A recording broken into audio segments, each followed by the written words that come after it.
Hi, my name is Katrina. So I've decided what name I want to go by, and I'm going to go by Trina the Time Traveler. Anyone who knows me knows that I am openly a time traveler. I do not hide it anymore. I do not mind telling anyone my story. It is a pretty cool, awesome story how I even found out that I'm a time traveler. But we're not going to go into that today. I noticed in my last video that I did a lot of ums and a lot of souls, and that's fine because it was kind of a raw thing that I did straight out of a meditation just to get a feel of how it would be to do things kind of raw and not try to edit it so much. I had that problem in speech in college, and so I will try to focus on that. But today's topic, I want to talk about domestic violence and also generational curses and the way that these things can be handed down from generation to generation without you even recognizing it until like now.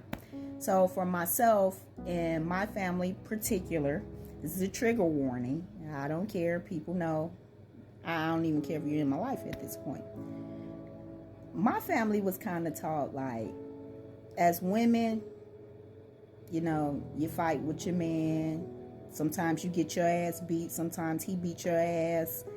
That was just life. As me growing up as a child, I know that's very toxic, but that was just life in my family.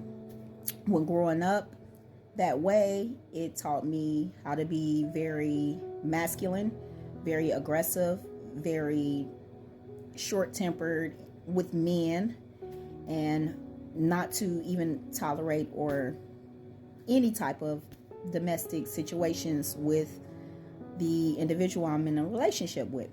Well, sometimes in life we can't always avoid that. But the things that we can do is when we notice these patterns in our lives and we see these things that we saw since we were a child, sometimes you don't recognize it. And you say to self like, wow,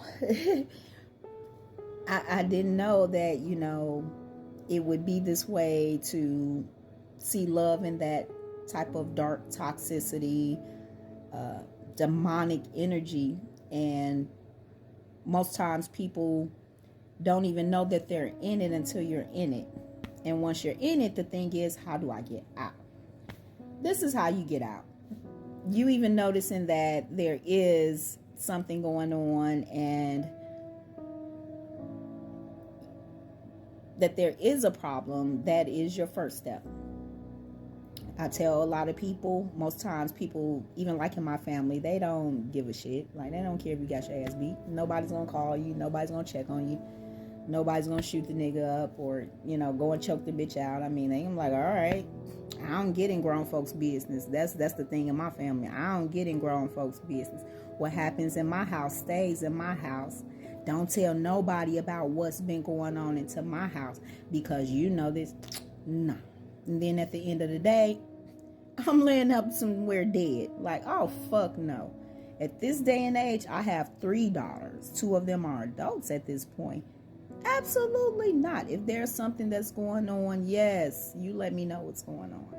But we have to get out of this pattern. We have to get out of these cycles of just thinking that what goes on in your house doesn't affect the people who love you. The people who love you would definitely be devastated if something happened to you. The people who love you definitely care about your well-being and whether you're safe and whether you feel as though you're protected. Those who don't, which most of my family, they don't, I've realized that. The ones that don't worry about them. You don't tell them shit. Don't tell them your business because that's just some fuel for them to run back and to say, oh, this is that, this is that. No. What you do is you gather the family that you do have, whether it's friends, and you confide in them. You let them know what's going on. Most of them, the majority of them who have true love and empathy for you, they are going to give you the best advice to help you move along in life. The others, they never needed to know in the beginning anyway. So just never be afraid to talk to those who really love you, even if it's, a close associate that you can really trust. Confide in them. Just one person on your team will give you that strength that you need to get out of that situation, get out of that toxic situation, and you just take it one day at a time. Don't try to overwhelm yourself and try to be so perfect and do everything at once. No, make your plan, make your steps, get things situated, especially when children are involved. It can be a huge, thing. So I get it. I have children myself. But at the end of the day, your livelihood, your safety, I'm sure your children and those who love you, those who truly love you, they want to see you safe. They want to see you happy. They want to even see you loved. So, like I said, don't be afraid. Get out of those toxic situations.